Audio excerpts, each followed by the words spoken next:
Nga impakaamon ti Mariano Marcos State University iti scheduled ti commencement exercise da basar ti post iti MMSU Facebook page ket ditoy ang mapasamak ditoy maika 47th a commencement exercise inton July 11, 2025 iti mismo a Sunken Garden. Ti Sunken Garden ket isang sangayan ken historic a paggraduaran dagiti estudyante kagiddan iti panagsabong ti symbolic flower iti MMSU a sunflower amang isim simbolo iti kulay ti MMSU a green ken gold. Mayanag iti daytoy ket imbitaran ni First Lady Luisa Araneta Marcos akas bilang guest of honor and speaker ken kabayatan na schedule inton June 9 iti recognition program iti MMSU. Kabayatan na Idol Bernard idi naggraduar tayo ket nagtudtudumet laeng iti 2019. Kasi nga talaga syempre sunflower yan, kailangan niya ng tubig. June 10. Hindi ibig sabihin na sunflower kailangan niya ng sun na nga siya, sun pang kukunin.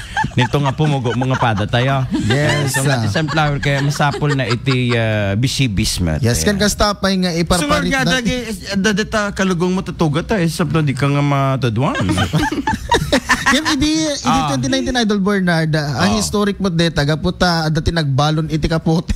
Buena, nag-viral. Kapote, agbalon ti payong, kasjay. Yes. No siya kadakwada, ag souvenir da kumamo iti student council, ti payong. Adan Idol Bernard. Adan, kasjay. Idi last year and the previous years dagiti mon unang tiket ko kumakita i-open da ka zenket ag tinag na logo ti MMSU. Da kanya-kanyang na-assign nga kadeta parties na no absent di yan madlaw nga awan ti bukal na awan ti parties ti bukal na. Yes. Ano kas pagarigan kan parang ganun lang yun, diskarte lang yan. Wag matakot dagiti nga ka anak ka agtudon sa amot dito anak ka pigilak ta todo. Anak kibuloy. Stop rain ko nak nga rod kita saan kata kararag kayo datat kapigsaan na kararag kayo. Idol Glenn Idikwa ket nga di Sunken Garden. Apa anong meron sa Sunken Garden? Sunken Garden. Sunken Garden ko na nakata tikano init ken deta garden. Ayon. Sunken Garden. Yung napindas ni Idol Bernard, yung datay propose nga datay nakita edi previously lang datay pakaisa yang katande di graduation han nga iji likuden no di ket DJ masangon ayan ti estatwa. So no, space na jay, di kita side to side da kasay. Yung proposed pelang. Awan anang palawlawan da jay statwa apay kastamula kulto tilanganan.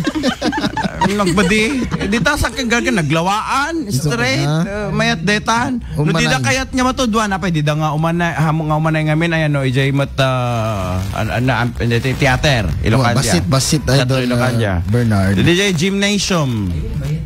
Gymnasium, mayat-met. Mayat-met. Apa, nagdumaan na kat. Dita mo lata, MMSU tiyan na nang nung kami nag-gradual ka ta Sunken Garden, nagpinta si Jay, when, no apa nga ada kakadigiti, pinalawlawan na ka ti flowers. Ti, urehang sunflower.